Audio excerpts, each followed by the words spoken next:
Praise the lord. హల్లెలూయా. దేవునికి స్తోత్రము కలుగును గాక. ఆమేన్. ప్రార్థన చేసుకుందాం. మహాపరిశుద్ధుడైన ప్రేమ కలిగిన తండ్రి, సాయంకాల వేళలో నీ పాదాల చెంతకు చేరిన ప్రియ బిడ్డలందరినీ కూడా నీ కృపలో మీరు జ్ఞాపకం చేసుకున్నారు. కొన్ని నిమిషములు నీ సన్నిధిలో ఉంటుండగా మాలో ఏకాగ్రతను దయచేయండి. వినగల చెవులు, గ్రహించగల మనసు, స్తుతించగల పెదవులు అనుగ్రహించండి. ప్రభువా, మాట్లాడేది నేను కాదు, నాలో నీ ఆత్మ నుంచి మాట్లాడుటకు సహాయాన్ని అనుగ్రహించగలరని ఈ కోడి కాది నుంచి అంతం వరకు మీరే మా మధ్య నుండి జరిగించి ఘనత, మహిమ, ప్రభావాలు యేసు నామములో అడిగి వేడుకుంటున్నాను తండ్రి. ఆమేన్.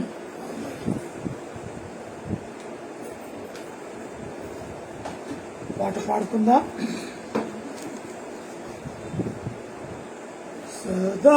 సదాకాలము నీతోనే జీవించదను యేసయ్యా, సదాకాలము నీతోనే జీవించదను యేసయ్యా, యేసయ్యా, యేసయ్యా, యేసయ్యా, యేసయ్యా, యేసయ్యా, యేసయ్యా, యేసయ్యా. పాపాలము పడియున్న నన్ను నీ ప్రేమతో నన్ను లేపావయ్యా, పాపాలము పడియున్న నన్ను నీ ప్రేమతో నన్ను లేపావయ్యా. ఏ తోడు లేని నాకు నా తోడుగా, నా అండగా నీవు నిలిచావయ్యా, ఏ తోడు లేని నాకు నా తోడుగా, నా అండగా నీవు నిలిచావయ్యా, యేసయ్యా, యేసయ్యా, యేసయ్యా, యేసయ్యా, యేసయ్యా, యేసయ్యా, యేసయ్యా. నీ వాత్సల్యమును నాపై చూపించి నీ సాక్షిగా నన్ను నిలిచావయ్యా, నీ వాత్సల్యమును నాపై చూపించి నీ సాక్షిగా నన్ను నిలిపావయ్యా, ఆశ్చర్య కార్యములెన్నో చేసి నీ పాత్రగా మలిచావయ్యా, ఆశ్చర్య కార్యములెన్నో చేసి నీ పాత్రగా మలిచావయ్యా, యేసయ్యా, యేసయ్యా, యేసయ్యా, యేసయ్యా, యేసయ్యా,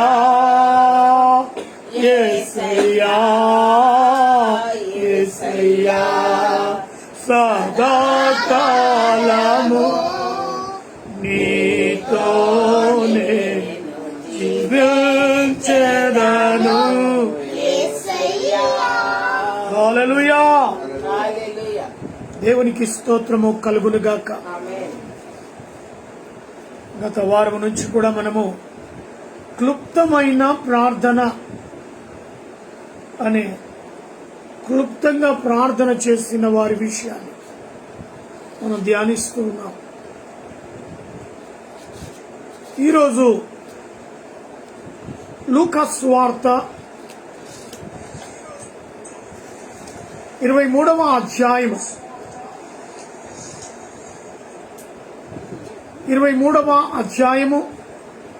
42వ వచనాన్ని చదువుకుందాం.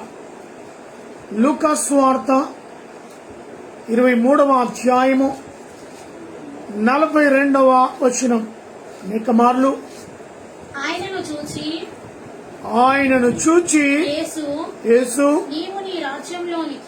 నీవు నీ రాజ్యముతో వచ్చినప్పుడు నన్ను జ్ఞాపకము. ఇది ఎప్పుడు లెంట్ డేస్ లో గుడ్ ఫ్రైడే రోజు ఈ కల్వరి శిల్వ ధ్యానాల్లో ఈ మాటను ధ్యానిస్తూ ఉంటాం. కానీ ఇక్కడ మనకు దొంగ విషయంలో మనం గమనిస్తూ ఉన్నాం. కల్వరి శిల్వలో వేలాడుతూ యేసు ప్రభు మధ్యలో ఉన్నాడు. అటు ఒక ఇటు ఒక దొంగ శిల్వకు వేలాడుతూ ఉన్నారు. మరి నేరస్తులలో ఒకడు ఆయనను దూషిస్తున్నట్టుగా, మరి రెండవ వాడు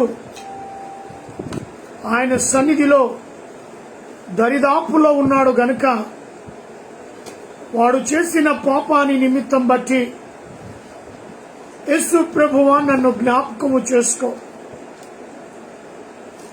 ఈయన సాక్షాత్తు దేవుని కుమారుడే అని గ్రహించాడు. ఆ ఉన్న కాస్త సమయంలో కూడా ఆ రెండవ దొంగలో వచ్చే మార్పును మనం గమనిస్తున్నాం. ఎంత కాలము నుంచి మనలో మార్పు లేదు. మరి చాలా క్లుప్తమైన ప్రార్థన చేస్తాడు. ఆ ప్రార్థన చూడండి, క్లుప్తంగా ఉంది. ఆయనను చూచి యేసు ఏమంట, ఆయనను చూచి యేసు నీవు నీ రాజ్యముతో వచ్చినప్పుడు నన్ను జ్ఞాపకము చేసుకోమని. ఈయనకంటూ ఒక రాజ్యం ఉన్నది. తిరిగి రాజ్యము ద్వారా ఆయన వస్తాడు ఈ లోకానికి అని ఆ దొంగ గమనించాడు. కాబట్టి నీ రాజ్యముతో నీ వచ్చినప్పుడు అయ్యా నన్ను జ్ఞాపకం చేసుకో, నన్ను జ్ఞాపకం చేసుకో. క్లుప్తమైన ప్రార్థన. యేసు సన్నిధిలో చాలా నియర్గా ఉన్నాడు, దగ్గరలో ఉన్నాడు. క్లుప్తమైన ప్రార్థన ప్రభువునకు వినిపించింది. ఆయన చెప్పిన వెంటనే నువ్వు తప్పు చేసిన వాడవయ్యా, నీకు సరి అయిన తీర్పే దొరుకుతా ఉంది, సరే నీ గురించి నేను ఆలోచన చేస్తాను అని అన్నాడా? చూడండి 43వ వచనం. అందుకు ఆయన అనగా యేసు ప్రభువు సమాధానం ఇస్తూ ఉన్న ప్రభు, వాని యొక్క ప్రార్థనను అంగీకరించిన ప్రభువు అయి ఉన్నాడు. తక్షణమే జవాబిచ్చే దేవుడై ఉన్నాడు. వెంటనే ఆయన దీన ప్రార్థనను ఆలకించిన ఆ దీన కోరికను ఆ ప్రభువు విన్నాడు. ఆయన మనస్సు పూర్తిగా వచ్చే ప్రార్థన, హృదయంలోంచి చొచ్చుకొని వచ్చిన ఆ మాటలు విన్నాడు. విని అంటాడు, అందుకు ఆయన వానితో నేడు నీవు నాతో కూడా పరదేశిలో ఉందని నిశ్చయముగా నీతో చెప్పుచున్నాను అని. ఇది సరిపోదా? సమాధానం దొరికింది కదా. వెంటనే వాడు ఏ స్థితిలో మరణిస్తే ఏముంది? ఇప్పుడు సిలువలో వేలాడుతూ మరణిస్తూ ఉన్నాడు. దేహము ఏ రీతిగా మరణం పొందినా పర్వాలేదు కదా, వాడి ఆత్మకైతే శాంతి కలిగింది కదా. వాడి ఆత్మతో నింపబడిన పరిశుద్ధాత్మ చేత నింపబడి ఆ దేవుని యొక్క సన్నిధిలో ఉన్నాడు. ఈయన సాక్షాత్తు దేవుని కుమారుడే, ఈయనకు ఒక రాజ్యం అంటూ ఉన్నది. నీ రాజ్యముతో నీవు వచ్చినప్పుడు నన్ను జ్ఞాపకం చేసుకో. దీన మనస్సుకు కలిగిన ప్రార్థన దేవుడు ఆలకించి తక్షణమే జవాబిచ్చాడుగా. నువ్వు దొంగవయ్యా, నువ్వు అంతకుడవయ్యా, అనేకులను ఈ విధంగా నువ్వు హింసించావు, బాధ పెట్టావు, నీ గురించి నేను ఆలోచన చేస్తానులే అన్నాడా? ఒకవైపు గమనించండి ప్రియ నా దేవుని బిడ్డలారా, సిలువలో తానే బలహీనతలో ఉన్నాడు. తన శరీరములో ఉండే రక్తమంతా కారిపోయింది. తన శరీరములో ఉన్న నీరు, రక్తము, ఆ దెబ్బల గాయాలు, చివరి గడియలో ఉన్నాడు ప్రాణాన్ని తండ్రికి అప్పచెప్పడానికి. ఒకవైపు దాహం అంటున్నాడు, అయినప్పటికీ తానే ఆ స్థితిలో ఉండి కూడా పక్కవాని విషయాన్ని ఆలోచన చేసి వెంటనే సమాధానం ఇచ్చాడు. దేవునికి మహిమ కలుగును గాక. హల్లెలూయా. ప్రియ నా దేవుని బిడ్డలారా, కొన్ని విషయాల్లో మనం గమనించాలి. ఓపిక, సహనము చాలా ప్రాముఖ్యం. ప్రార్థించిన వెంటనే జరిగే కార్యాలుంటాయి. కాస్త సమయము తీసుకొని కార్యాలు జరిగే ఉంటాయి. ఏది ఏమైనా దేవుడే నెరవేర్చాలి ఆ కార్యాలు. తక్షణమే సమాధానం. అందుకు ఆయన వానితో, ఎవనితో? ఎవరైతే నీ పరదేశిలో అయ్యా నన్ను జ్ఞాపకం చేసుకో, నన్ను నువ్వు నీ రాజ్యములో నన్ను జ్ఞాపకం చేసుకో. ఆయనకంటూ ఉన్నతమైన రాజ్యము. ఈ లోకము మనకు కొంతకాలం వరకే, ఇది శాశ్వతమైన లోకము కాదు. అలా వచ్చి అలా నివసించి వెళ్లిపోయే వారము. ఎప్పుడైనా హోటల్కు వెళ్తే హోటల్ ఆ గదిని ఎలా వెకెట్ చేసి వస్తామో, ఈ లోకములో కలిగిన సర్వ సంపదన కూడా, సర్వ బిల్డింగ్స్ కూడా, కార్లు, హోదా కూడా, నువ్వు ఏమి కలిగి నీ ఉన్నావో వాటినన్నిటినీ లోకంలో వదలాల్సిందే. ఆయనకంటూ రాజ్యం ఉంది. అది నిరంతరము నిలిచే రాజ్యం. ఆ రాజ్యము దేవుని మహిమతో నింపబడింది. ఈ తాత్కాలికమైన లోకము గురించి వేగిరపడుతూ ఉంటాం. అది సంపాదించాలి, ఇది సంపాదించాలి, నాకు కావాలి, నాకే ఉండాలి. ఏం కోరిక మానవుని! ఏది సూది కూడా మనం ఇక్కడి నుంచి పట్టుకుని వెళ్ళలేం. నీవు ధరించిన నీ కమ్మలైనా సరే, నీ ముక్కు పుల్లైనా సరే, నీ చేతికి ఉంగరమైనా సరే, ఇంతగా సంపాదించాడు కదా నా తండ్రి, ఇంతగా సంపాదించాడు నా తల్లి, ఇంతగా నా బంధువులు సంపాదించారు కదా, ఇది అలాగానే పెట్టి కాల్చేద్దాం, అలాగానే పెట్టి పూడ్చేద్దాం, అలాగానే పెట్టి పెట్టెలో పెట్టి సమాధి చేద్దామంటే ఏ ఒక్క నర మానవుడు ఒప్పుకోడు. ముక్కు పుల్ల రాకపోయినా ముక్కును కత్తిరించి పుల్లను లాగే సిచ్యువేషన్ లో ఉన్నాం ఈ రోజుల్లో. అలాంటి భయంకరమైన లోకములో మనము జీవిస్తూ ఉన్నాం. వ్యక్తి చనిపోయింది అంటే నిలువెల్ల బంగారం వేసుకుని చనిపోయినా ఆ బంగారం అంతా కూడా లాగేస్తారు. ఏ ఒక్క మాసము కూడా ఆమె ఒంటి మీద ఉండటానికి, ఆయన ఒంటి మీద ఉండటానికి మానవుడు ఇష్టపడడు. ఆయననేగా సంపాదించింది. బతికినల్లంత కాలము ఇళ్ళు, హోదా, బిల్డింగు, బంగారము, వెండి సంపాదించింది ఆయన్నే కదా. అలా పెట్టి పొడిసేస్తే తప్పేంటి? ప్రియా నా దేవుని బిడ్డలారా, ఏ ఒక్కరు వదిలిపెట్టరు, ప్రతి ఒక్కటి లాగేసుకుంటారు. అనాథగా వచ్చావు, తల్లి గర్భము నుంచి దిగంబరిగా వచ్చావు, తిరిగి అదే స్థితిని వెళ్ళాలి. ఏది పట్టుకెళ్ళటానికి వీలు లేదు. ఆ దొంగ అనేకమైన హత్యలు మానభంగాలు చేసిండవచ్చు, ధనధాన్యాలు సంపాదించుకోవచ్చు, ఏ ఒక్కటి తీసుకోలే. కానీ అన్నిటికంటే ప్రాముఖ్యమైంది దేవుని సన్నిధిలో ఉన్నాడు, ఆయన సన్నిధిలో నిలిచి ఉన్నాడు. ఆయన సర్వ అధికారము కలిగిన వ్యక్తిగా గ్రహించాడు. ఆయన వైపు దీన మనస్సు, దీన ముఖము, ఆయన వైపు ఎలా చూస్తూ ఆయనను చూచి పేరు పెట్టాడు యేసు.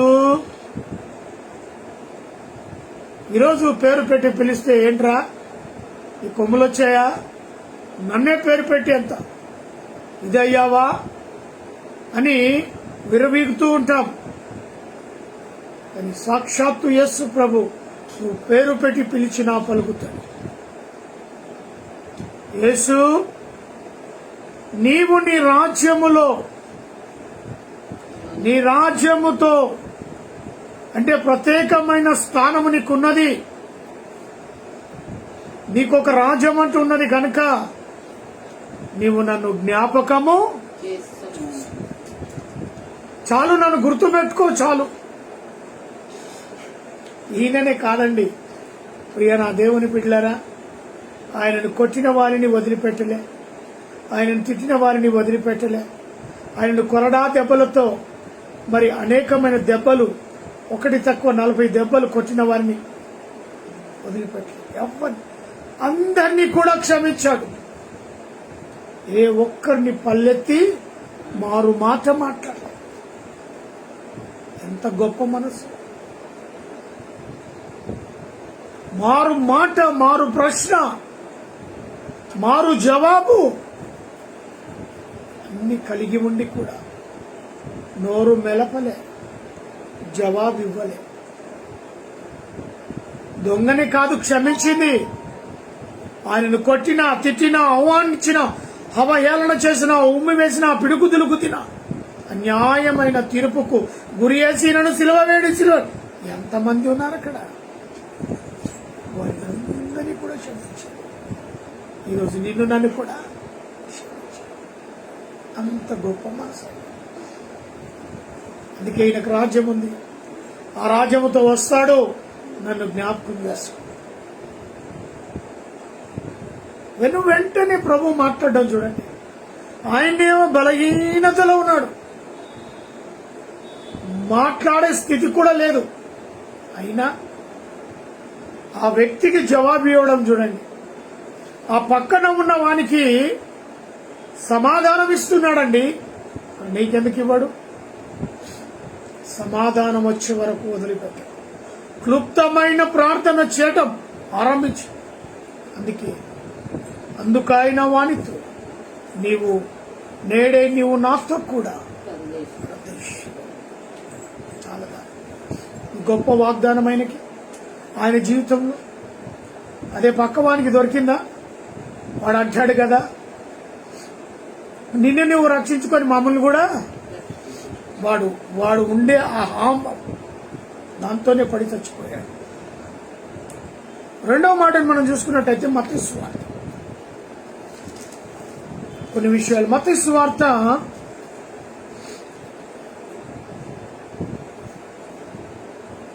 24వ వచనం నుంచి చివరి వరకు చదువుకొని 16వ వచనం.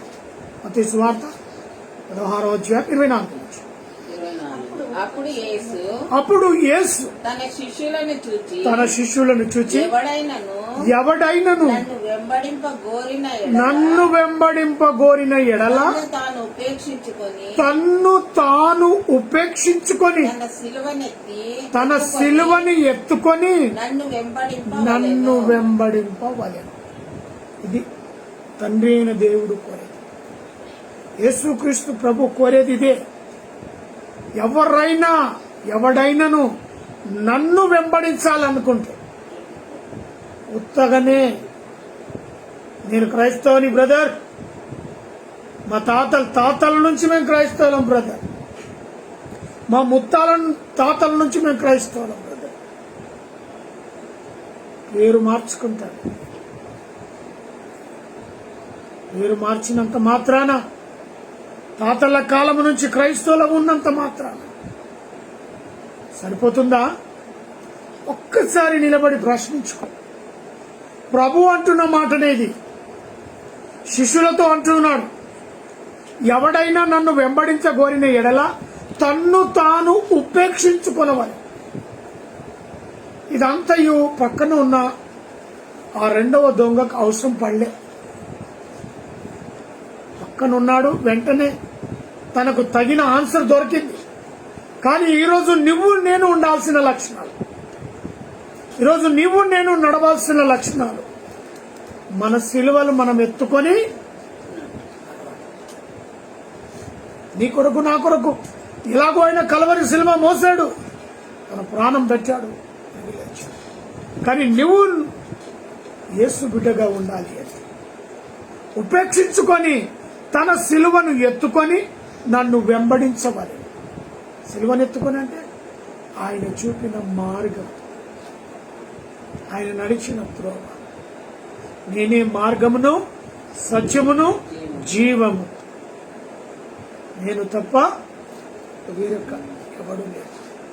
నా ద్వారానే తప్ప ఎవడును తండ్రి వద్దకు వేరే ఛాన్సెస్ లేవు. మా తాతలు యేసుప్రభును ప్రకటించారండి. ఆ కాలము నుంచే, మా తాతల కాలము నుంచే నేను ప్రకటిస్తున్నాను అంటే నీ కొరకు తెరిచింటుంది. అక్కడ నువ్వు చేసే వెధవ పనులకి, నువ్వు చేసే అల్లరి పనులకి, నువ్వు చేసే లోకరీతి అయిన కార్యాలకు నీ కొరకు ఆ రాజ్యము తెరిచి ఉంచుతాడా? నిన్ను నీవు తగ్గించుకొని నీ సిలువని ఎత్తుకోవడం ఆరంభించు. ఉపేక్షించుకో. నీలో ఉన్న లోపాలను ఉపేక్షించుకొని సరిచేసుకో. దేవుడు కోరేదది.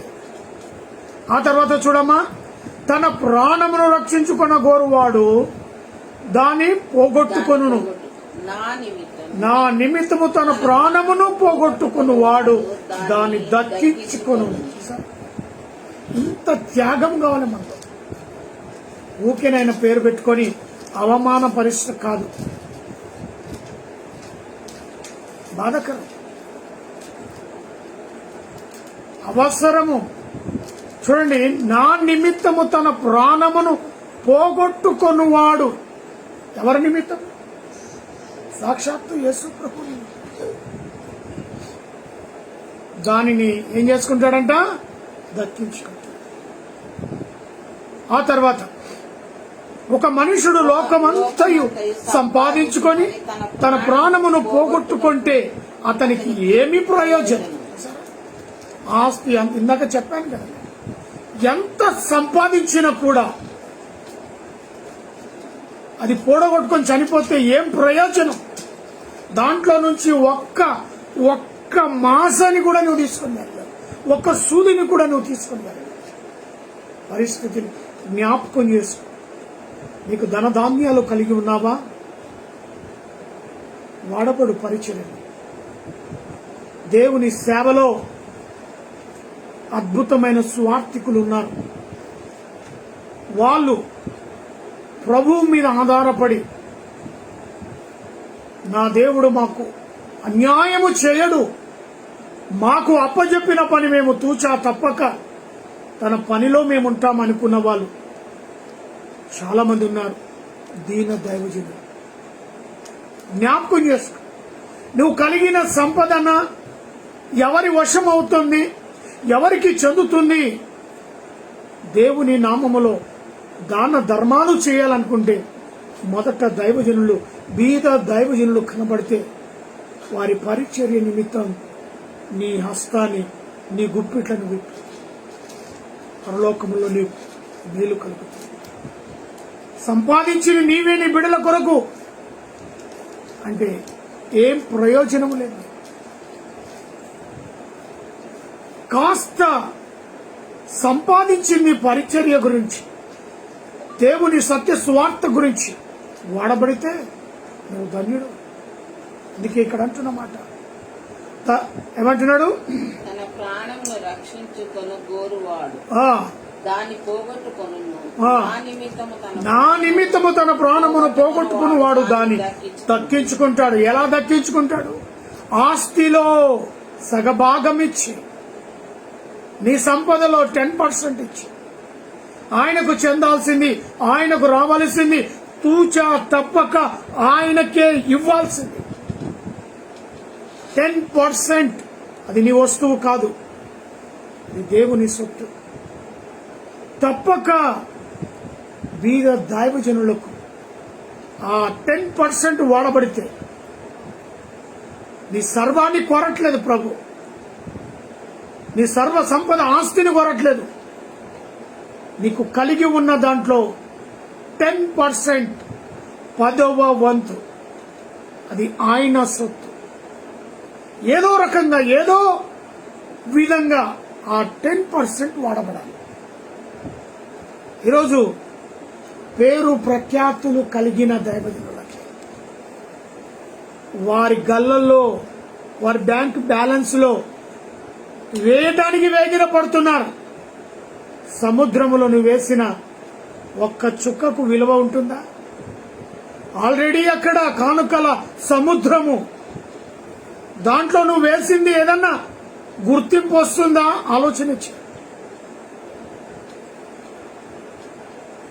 నీవు నీ కష్టార్జితము 10% నీ ముందర నీవే ఖర్చు పెడితే దేవుని బిడ్డలకు దేవుడు ఎంతగానో నిన్ను ఆశీర్వదిస్తాడు. పూటకు లేని పేద దైవజనులు ఉన్నారు, ఫీజు కట్టలేక బిడ్డల గురించి దేవుని మీద ఆధారపడి ఉన్నారు. వారి పేదరికంలోనే సువార్తను మాత్రం ప్రకటిస్తున్నారు. ఎందుకంటే అదే వారికి కావలసిన ధాన్యం, అదే వారికి కావలసిన పంట. ఆ పంటలో వ్యవసాయం చేస్తున్నారు. సువార్త ప్రకటించడం మాత్రం ఎటువంటి పరిస్థితుల్లో వారు వెనకంజ వేయట్లేదు. ఒక పూట తిండి లేకపోయినా సరే, దేవుడు వారిని ప్రేరేపణతో లేపాడు గనుక ఎంత కష్టం వచ్చినా నష్టం వచ్చినా దేవుని కొరకు సాక్షిగా ఉంటాడు. అలాంటి వారు కనబడట్లేదా మనకి? పేరు ప్రఖ్యాతాలు కలిగిన దైవజనులే కనబడుతున్నారా మీకు? వారికే కానుకలు, వారికే అర్పణలు. సముద్రములో వేసిన ఆ నీటి ఆ ఒక్క డ్రాపు గుర్తింపు ఉండదండి. ఆలోచన చేయండి. దేవుని సన్నిధిలో 10% అది ఆయన సొత్తు అయి ఉన్నది, వాడబడాలి. అందుకే ఇక్కడ అంటున్నాడు, ఏమంటున్నాడంటే 26వ వచనం, ఒక మనుష్యుడు లోకమునంతయు సంపాదించుకొని తన ప్రాణము పోడగొట్టుకుంటే అతనికి ఏమి ప్రయోజనము? ఎంత సంపాదిస్తావు? అదేమన్నా నీతో వచ్చేదుందా? ప్రయోజనం లేని సంపద. నువ్వు కలిగిన సంపదనకు గుర్తింపు రావాలి, ప్రయోజనం రావాలి. నువ్వు చనిపోయిన తర్వాత కూడా 10 మంది నిన్ను జ్ఞాపకం చేసుకోవాలి, 10 మంది నిన్ను మెచ్చుకోవాలి, 10 మంది నోట్లో నువ్వు ఆడుతూ ఉండాలి. ఫలానాయన ఎంత మంచివాడు, ఫలానాయన ఈ పనులు చేశాడు. 10 మంది ద్వారా మెప్పులు పొందాలి. అది ఆటోమేటిక్ గా దేవుడు మెచ్చుకుంటాడు. అందుకే ప్రియనా దేవుని బిడ్డలు అంటున్నాడు కదా, ఒక మనుషుడు లోకమంతయు సంపాదించుకొని తన ప్రాణమును కూడగొట్టుకుంటే అతనికి ఏమి ప్రయోజనం? ఒక మనుషుడు తన ప్రాణమునకు ప్రతిగా నేమి ఇవ్వగలడు? యేసు ప్రభు చిన్న ఉదాహరణ చెప్తారు. దయ్యాల చేత పీడింపబడుతున్న ఒక వ్యక్తి యేసు ప్రభుకు ఎదురయ్యాడు. పాపం భయంకరమైన పరిస్థితి, యవన కాలం. ఆ వ్యక్తిని బాగుపరిచే నాదుడే లేదు. ఇంకా అనేకమైన దయ్యములు అతన్ని బహుగోస పెడుతున్నాయి. యేసుప్రభు ఎదురు పడంగానే దయ్యం మాట్లాడుతుంది, ప్రభుతో మాట్లాడుతుంది. ప్రభు అడుగుతాడు, ఏంటి నీ పేరేంటి? మేము సేన, ఏలయనగా మేము అనేకులము. ఒక వ్యక్తి జీవితాన్ని బాగు చేయడానికి ప్రభువు అనేకమైన దయ్యముల చేత పడిన ఆ వ్యక్తిని బాగుపరచడానికి ఆయనలో ఉన్న సైతాన్లు అడుగుతున్నాయి, దయ్యములు అడుగుతున్నాయి. యేసుప్రభువా ఆ సముద్ర తీరమున పందుల మంద కనబడుతుంది, మేము వాటిలోనికి వెళ్ళటకు మాకు ఆజ్ఞాపించు. తక్షణమే మీరు వెళ్ళండి అన్నప్పుడు ఆయనని వదిలి ఆ పందులు ఇంచుమించు ఎన్ని ఉన్నాయంటే అక్కడ 2000. ఒక మనిషిలో ఉన్న దయ్యములను వెలగొట్టడానికి సాక్షాత్తు యేసు ప్రభువే 2000 పందులను వాడుకున్నాడు. ఒక్క పంది విలువ 4000 3000 పెట్టుకుంటే ఎన్ని లక్షలు అవుతాయి? దగ్గర దగ్గర ఒక 5-6-7 లక్షలు అనుకుందాం ఉదాహరణకి. ఒక మనిషి బాగుపడాలి అంటే యేసు ప్రభువే అంత ఖర్చు పెడుతున్నప్పుడు తన అపవిత్రాత్మను వెలగొట్టడానికి తానే అంత ఖర్చు పెట్టినప్పుడు లోకమంతా సంపాదించుకున్న నీవు ఆయనకు ఏమిచ్చి ఆయన రుణాన్ని తీర్చుకోగలుగుతావు? అందుకే 27వ వచనంలో అంటాడు, మనుష్య కుమారుడు 20 తన తండ్రి మహిమ గలవాడై తన దూతలతో కూడా రాబోచున్నాడు. అంతకుముందు అంత పైన ఒక మనుషుడు లోకమంతయు సంపాదించుకొని తన ప్రాణమును పోగొట్టుకున్నట్టు అతనికి ఏమి ప్రయోజనం? ఒక మనుషుడు తన ప్రాణమును ప్రతిగా నేమి ఇవ్వగలడు? ఏమి ఇవ్వలేవు. ఆయన చేసిన మేలులకు ఏమి వెలకట్టలేవు. ఆ మనుష్య కుమారుడు తన తండ్రి మహిమ గలవాడై తన దూతలతో కూడా రాబోచున్నాడు. ఎవరితో వస్తున్నాడు? దూత సమూహం. అందుకే ఆ దొంగ అంటున్నాడు, నీ రాజ్యములో ఎవరుంటారు? ఆ రాజ్యంలో దేవుని యొక్క దూతల యొక్క సమూహము ఆయన సన్నిధిలో ఉంచు. ఇది అందుకే ఆయన రాజ్యము దేవదూతలతో నింపబడి ఉంటుంది. అందుకే యేసు ప్రభువా నీ రాజ్యములో నన్ను జ్ఞాపకం చేసుకున్నాడు. అందుకే ఆయన మహిమ గలవాడు తన దూతలతో కూడా రాబోచున్నాడు. అప్పుడు ఆయన ఎవనికి క్రియల చొప్పున దానికి ఫలమిచ్చి, ఎవడు ఏ క్రియ కలిగి ఉన్నాడో దాని ప్రతిఫలము పొందుతాడు. మనుష్యుడు ఏది విత్తునో ఆ పంటనే కోయును. నీవు వరి విత్తితే వరి వస్తుంది, జొన్నలు వేస్తే జొన్న వస్తుంది, లేక గోధుమలు వేస్తే గోధుమ. మనుష్యుడు ఏది విత్తుతాడో అదే పంట కోస్తాడు. నీవు కూడా సాతాను చేత ఏది క్రియల ద్వారా నింపబడ్డావో అదే క్రియలు నీకు వస్తాయి. దేవునితో భయభక్తులు కలిగి నువ్వు జీవించినట్టయితే ఆ క్రియలే వస్తాయి. అందుకే ఇక్కడ అంటున్నమాట, ఎవనికి ఇయ చొప్పున వానికి ఫలించును. ఇక నిలిచి ఉన్న వారిలో కొందరు మనిషి కుమారుడు తన రాజ్యముతో వచ్చుట చూచు పర్యంతము మరణము రుచి చూడరని నిశ్చయముగా మీతో చెప్పుచున్నాను. దేవునికి మహిమ కలుగును. ఆయన రాజ్యముతో వచ్చేవాడు మరణం యొక్క రుచి చూడరని, మరణము గురించి.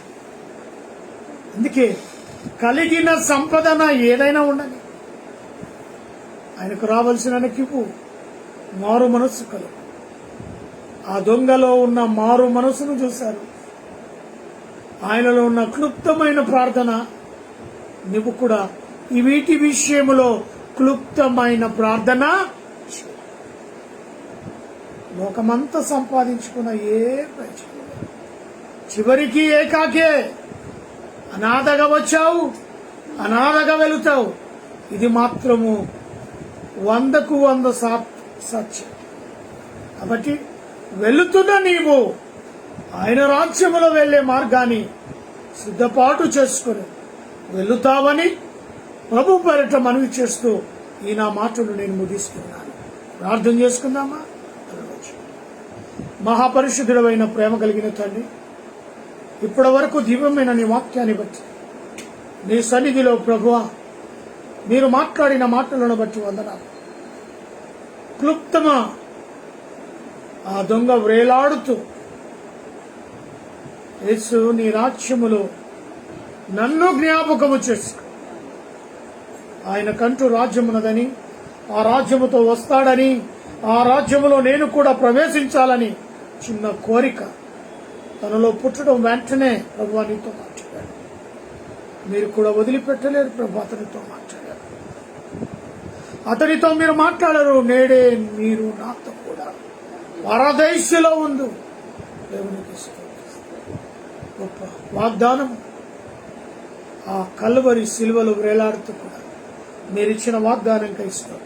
ఈరోజు కూడా అలాంటి పరిస్థితి ఎందరైతే ప్రభువా క్లుప్తమైన ప్రార్థనలో ఉన్నారు, తమ కాడిని తాము మోసుకొని ఉపేక్షించుకొని తమను తామును ప్రశ్నించుకొని యేసు ప్రభువా మా కాడిని మోయి మేము మోయుటకు మాకు నేర్పు. ఎందరైతే ప్రభువా ప్రార్థనలో ఆలకిస్తున్నారు అతి బిడ్డలను దర్శించండి. ప్రత్యేకంగా మా యొక్క దేశాన్ని, రాష్ట్రాన్ని, ప్రపంచాన్ని, మానవ జాతి ఈ చివరి నుంచి ఆ చివరి వరకు ఎక్కడైతే ప్రభువా మానవులు ఉన్నారో, జీవిస్తున్నారో, ప్రతి మానవ జాతిని రక్షించి సంరక్షించి నీ రెక్కల కింద కాల్చి కాపాడి భద్రపరచు. ప్రత్యేకంగా వాతావరణాన్ని, కరోనా వైరస్ ను, యుద్ధాలను తండ్రిని స్వాధీనంలో ఉంచుకోమని ప్రార్థిస్తున్నాం. దేశ సరిహద్దుల్లో ఉన్న మిలిటరీ వారిని, పోలీసు వారిని, పారిశుద్ధ కార్మికులను, ప్రెస్ వారిని దీవించి ఆశీర్వదించి లైవ్ లో పాలు పంపులు పొందిన ప్రతి బిడ్డ వారిని, వారి కుటుంబాలను తండ్రి వారికి అనుగ్రహించిన బిడ్డలను సర్వాన్ని నీ కృపలోనైనా దీవించి ఆశీర్వదించు. బేతేలు క్రీస్తు కుటుంబ సభ్యుల గురించి ప్రార్థిస్తున్నాను. మా యొక్క తల్లిని, తండ్రిని దీవించండి. వృద్ధాపంలో వారు ఉంటున్నారు. ఆరోగ్యము, బలమును, శక్తిని వారికి ప్రసాదించి నీ పరిచయలో బహుబలముగా వారిని వాడుకుంటున్నాను.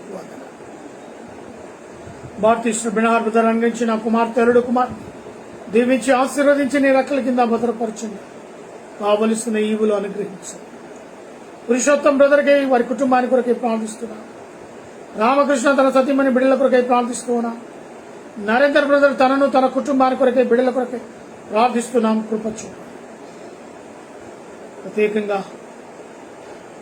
రూప్ సాగర్ నైనా యాక్సిడెంట్స్ తో బాధపడుతున్నాడు. కుమారుని మీరు స్వస్థపరచండి, ఆరోగ్యంగా ఇచ్చి. వెంకటలక్ష్మి సిస్టర్ కొరకై ప్రార్థిస్తున్నా. మరి కె ప్రసాద్ అయా తన యొక్క ఆ చెట్టులు ప్రభువా అమ్మటానికి, కొనటానికి వస్తున్నారని వింటూ ఉన్నాం. 40% తనకు అడ్వాన్స్ ఇవ్వటానికి కృపదాయిచ్చు. ప్రార్థన కోరి ఉన్నాడు కుమారుడు. ప్రార్థనలో ప్రతిఫలము దాయిచ్చగలరని నీ సన్నిధిలో గోజారుతాడు. అదే జయపాల్ రెడ్డి వారిని, వారి కుటుంబాలను ప్రభు ఆశీర్వదించు. రోమన్ ప్రకాష్ బ్రదర్ కుటుంబాలను, ఆశా అమర్ సుశీల కుటుంబాలను, ప్రియాంక రాధ కుటుంబాలను, అయా అంజలి రెడ్డి, అనిల్ రెడ్డిని బట్టి, అదే రీతిగా మనోహర్ భారతి అనుగ్రహించిన కుటుంబం, ప్రసాద్ ఎస్తర్ అనుగ్రహించిన కుటుంబాన్ని, అయా రాజులు కుట్టి తన సతీమణి బిడ్డలను, ప్రభాకర్ సారి యొక్క కూతుర్లు, అల్లుళ్ళు, కుమారుడు కూడా మన్మండను, మన్మరాళ్లను ప్రభావ మీ సన్నిధిలో జ్ఞాపకం చేశారు. నీ ఆత్మ కార్యాలు జరిగించు. కళలు, దర్శనాలు, మెలనైన స్వరముతో బిడ్డలతో మాట్లాడు. దైవజనుల వారి సంఘాలను, సంఘ సభ్యులను దీవించి వారి కుటుంబాలను ఆశీర్వది పరిచయలను ప్రభు మెండారుగా దీవించు. మా రక్త సంబంధులు ఎందరైతే నీ సేవ పరిచయలు ఉన్నారు అటు బిడ్డలను మెండారుగా దీవించి ఆశీర్వదించు. మా యొక్క స్నేహితులను, క్లాస్మేట్స్ను, వారు చేస్తున్న పరిచయం, వారి కుటుంబాలను, బిడ్డలను నీ రెక్కల కింద భద్రపరచు. రాబర్ట్ అయ్యను, అయా ఫ్రాన్స్ అయ్యను, అయా నెహమియా బ్రదర్, అదే రీతిగా సుమిత్ బ్రదర్, వారిని, వారి పరిచయం, వారి కుటుంబాలను ప్రభా జ్ఞాపకం చేశారు. మంగనూరు వంశంలో ఎందరైతే స్వార్థ పని భారము కలిగి ఉన్నారు అటు బిడ్డలు 30, 60, 100 ప్రతిఫలము పొందుకున్నట్టుకు సహాయం తెచ్చు. అన్నల వల్ల యొక్క భావనను అనుగ్రహించిన కుమారులను, కుమార్తెలు, అల్లులను, కోడళ్లను, మన్మరాళ్లను ప్రభా నీ రెక్కల కింద భద్రపరచు. బామర్దులను, మర్దులను, వద్దెను అనుగ్రహించిన కుమారులను, కుమార్తె, అల్లులను, కోడళ్లను, మన్మరాళ్లను దీవించి ఆశీర్వదించి నీ కృపలో జ్ఞాపకం చేసి, ప్రత్యేకంగా లక్ష్మణ్ ప్రభా నీ స్వస్థపరిచి సంపూర్ణమైన ఆరోగ్యాన్ని అనుగ్రహించి నీ కృపలో ప్రభాని కలలు, దర్శనాలు, నీ మరణ స్వరము కుమారుడు వీరుటకు సహాయం తెచ్చు. నాని పేరెంట్స్ కి ప్రార్థిస్తున్నాం. తన యొక్క తల్లిని, తండ్రిని, తమ్ముని, చెల్లిని, బావను అనుగ్రహించిన బిడ్డలను దీవించి నీ రెక్కల కింద భద్రపరచు. ప్రత్యేకంగా నాని డూబును నీ సన్నిధిలో మీరు జ్ఞాపకం చేసుకునండి. వారిలో ఉన్న లోపాలను సరిచేసి వారి కోరికను నెరవేర్చి ప్రభా నీవిచ్చు బహుమానానికి వారసుగా 2వ బహుమానం పొందుకున్నట్టుకు సహాయాన్ని అనుగ్రహించు. హైదరాబాద్ ట్రాన్స్ఫర్ అవుటకు నానికి సహాయము అయా సుసన్న సాత్విక విషయంలో ప్రార్థిస్తున్నా. చిన్నది జ్ఞానం అందు, వయసునందు, నీ అందును, మనుషులదే అందును రాబోయే రోజుల బిడ్డ ఎదిగి పెద్దదై నీ పరిచర్య చేసే బిడ్డగా బిడ్డను అభిషేకించు. వాసన దీవించి ఆరోగ్య బలము, శక్తిని దయచేసే స్తోత్రాలు. ఇక ముందు అంతకంటే ఆరోగ్యము, బలము పొందుకొని ఈ సేవలో బహుబలంగా వాడబడుటకు సహాయం చేయండి. ఏకేటంలో నివసిస్తున్న ప్రతి కుటుంబాన్ని పేరు పేరు దీవించు. వారు చేస్తున్న ఉద్యోగాలు, వ్యాపారాలను ఆశీర్వదించు. అనారోగ్యంలో ఉన్న వారిని స్వస్థపరచు. ఆర్థిక ఇబ్బందులు ఉన్న వారిని సహాయం చేయండి. ఇరుగు పొరుగు వారిని దీవించి నీ రెక్కల కింద భద్రపరచు. కుషాగూడ డీపోలో పనిచేస్తుంది కండక్టర్ సోదరు, డ్రైవర్ సోదరు, మెకానిక్ సోదరు, office staff, security staff, DM గారి కుటుంబం, సిఏ గారి కుటుంబం, ఎంఎఫ్ గారి కుటుంబం, ప్రతి కుటుంబం నీలో ఆశీర్వదింపబడునుగాక అని ప్రార్థిస్తుంది. పాలిచ్చు వారిని, కలనైన వారిని జ్ఞాపకం చేసుకున్నాడు. వివాహ దినము, జన్మదినము జరుపుతున్న బిడ్డలను మెండారుగా దీవించు. Heart problem, liver problem, kidney problem, మోకాల నొప్పులతో, అరికాల నొప్పులతో, బీపీ, షుగర్ లాంటి జబ్బులతో బాధపడుతున్న వారికి స్వస్థత, విడుదల యేసు నామములో కలుగునుగాక అని ఆజ్ఞాపిస్తుంది. యేసు ప్రభువా, ప్రత్యేకంగా వివాహము కొరకు, ఉద్యోగాల కొరకు, గర్భఫలము కొరకు ఎదురు చూస్తున్న బిడ్డల నిమిత్తం వారి కోరికలను ఫలించు. ప్రత్యేకంగా మా ప్రభా గత 2-3 రోజులుగా జరుగుతున్న అల్లర్లను బట్టి అయా యవన బిడ్డలు, మా ప్రభా విద్యార్థులు గవర్నమెంట్ ఆస్తి ఎంతగానో నష్టపరుస్తూ ఉన్నారు. గవర్నమెంట్ తీసుకున్న నిర్ణయాన్ని వెనకకు తీసుకొని బిడ్డల మధ్య శాంతి సమాధానాన్ని నెలకొల్పండి. ఢిల్లీలో, హైదరాబాద్ లో జరిగిన సంఘటన చాలా దుఃఖకరము, ఆయాసకరము. కాల్పుల్లో కూడా మరణించారని వింటూ ఉన్నాం. అనేకులు గాయపడ్డారని కూడా వింటూ ఉన్నాం. ప్రభు అటు వారికి శాంతి, సమాధానం, నెమ్మదిని దయచేయండి. కాల్పులో చనిపోయిన బిడ్డ ఆత్మకు శాంతి, సమాధానం దయచేయండి. ప్రత్యేకంగా అల్లర్లు హైదరాబాద్ లో ప్రభు శాంతి సమాధానాన్ని కోరుతూ ఉన్నాం, నెలకొల్పండి. ఢిల్లీలో శాంతి సమాధానాన్ని కోరుతున్నాం, నెలకొల్పండి. ప్రత్యేకంగా ఈ యొక్క అల్లర్లకు కారణం అవుతున్న వారిని మీరే ప్రభు హెచ్చరించండి. మారు మనసును అనుగ్రహించమని ప్రార్థిస్తున్నాం. లైవ్ లో పాలు పంపులు పొందిన ప్రతి బిడ్డను దీవించి ఆశీర్వదించి మీరెక్కడి కింద భద్రపరచగలరు. ప్రభుని చిత్తమైతే మరి రేపు ఇదే సమయంలో మేము కలుసుకున్నటకు సహాయం తెచ్చు. నాలో ఉన్న బీపీ, షుగర్, సమస్తమైన వ్యాధి బాధల నుంచి నిలబెట్టావు. ప్రభువానికి స్తోత్రాలు. ఉద్యోగంలోనూ, ఇటు పరిచర్యలోను నన్ను వాడుకుంటున్నాను. వందనాలు, కృతజ్ఞతా స్తుతులు చెల్లిస్తూ యేసు నామంలో అడిగి పెడుకుంటున్నాను తండ్రి, ఆమేన్. మన తండ్రి అయిన దేవుని ప్రేమ, కుమారుడైన యేసుక్రీస్తు కృప, పరిశుద్ధాత్మిక అన్యోన్య సహవాసమైన సన్నిధి కూడిన మనకును సకల ప్రజలకు ఇప్పుడును ఎల్లప్పుడును సదాకాలము తోడై నీడై ఉండును గాక. Amen. Amen. Praise the lord.